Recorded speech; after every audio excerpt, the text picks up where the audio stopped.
Até o senhor falando disso me fez lembrar, acho que foi hoje, é hoje que tá fazendo 2 anos da morte do Padre Jonas?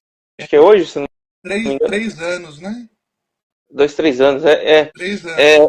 Daí eu lembrei agora do PHN, o Padre Jonas fala muito assim, do por hoje não vou pecar mais, né? É uma luta diária de buscar a santidade, de buscar a confissão, né? De buscar é, uma vida coerente com Deus, né? É, esse PHN formou muitas pessoas, né? É, e, e, ele traz uma realidade que é a seguinte: às vezes a gente, nossa, eu nunca mais vou fazer isso. Não, hoje, começa com hoje, né? Hoje eu vou enfrentar isso, né? Hoje eu vou enfrentar esse pecado, né?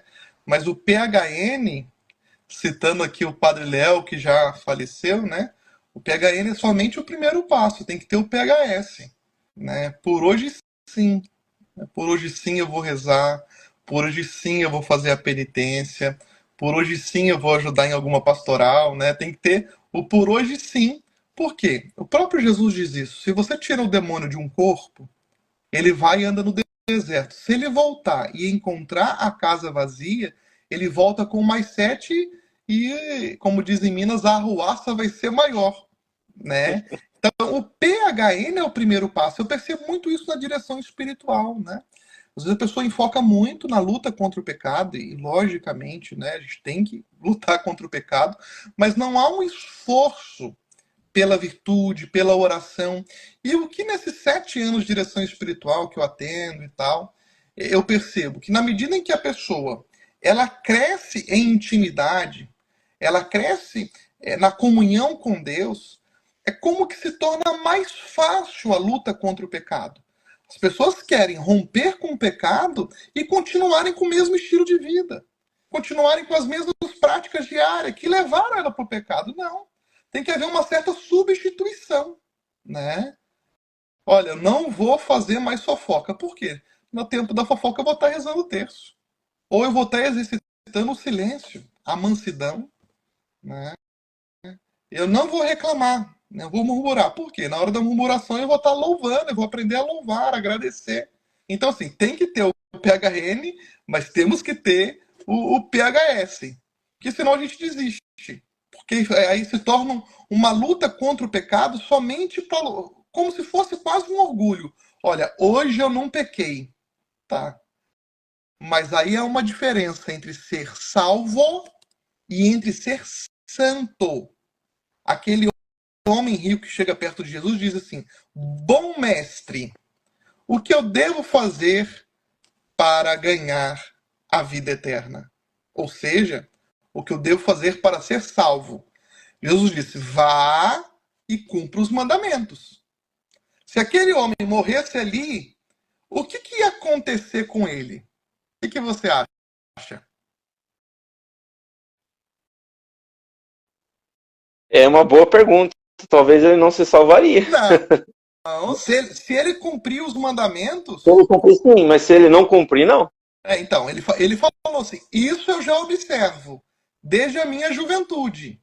Então, ele cumpre os mandamentos. Né?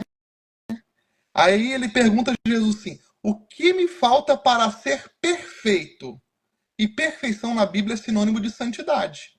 Então, assim, há uma diferença entre ser salvo e entre ser santo.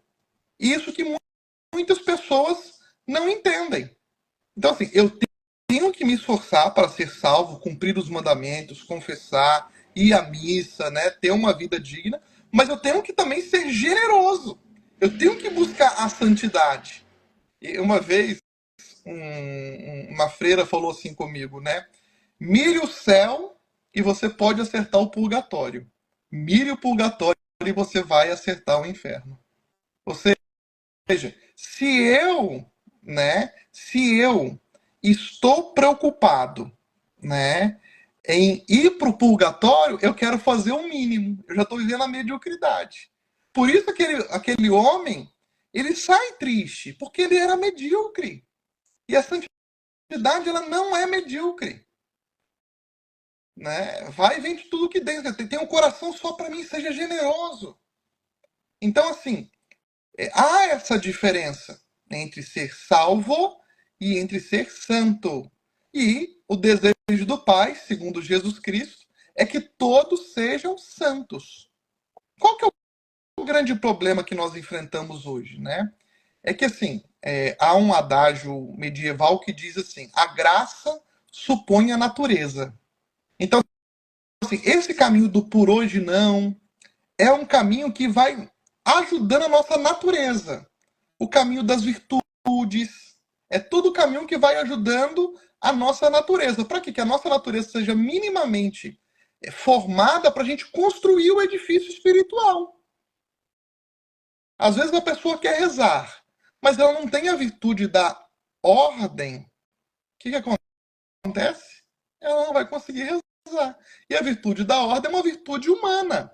Então, assim, isso que eu tenho que ver. Hoje nós lidamos também com muitos cristãos católicos imaturos, mimados, que não querem progredir na fé, querem ficar como se fossem ovelhinhas carentes, né? E a pessoa não cresce. Paulo diz assim, eu tô falando demais, né? Pode perguntar e pode Não, não, mas cortar, né? pode dar andamento aí. Paulo diz assim, ó, quando eu era criança eu dava leite. Depois cresceu um pouquinho, eu dei legume, né? Dei uma papinha. Mas quando agora já são adultos, eu tenho que dar um alimento sólido. Acontece que o nosso cristianismo hoje é só papinha, é só mamão com açúcar, é uma coisa muito simples. Só Padre, que o mas olha, alimento é para os adultos.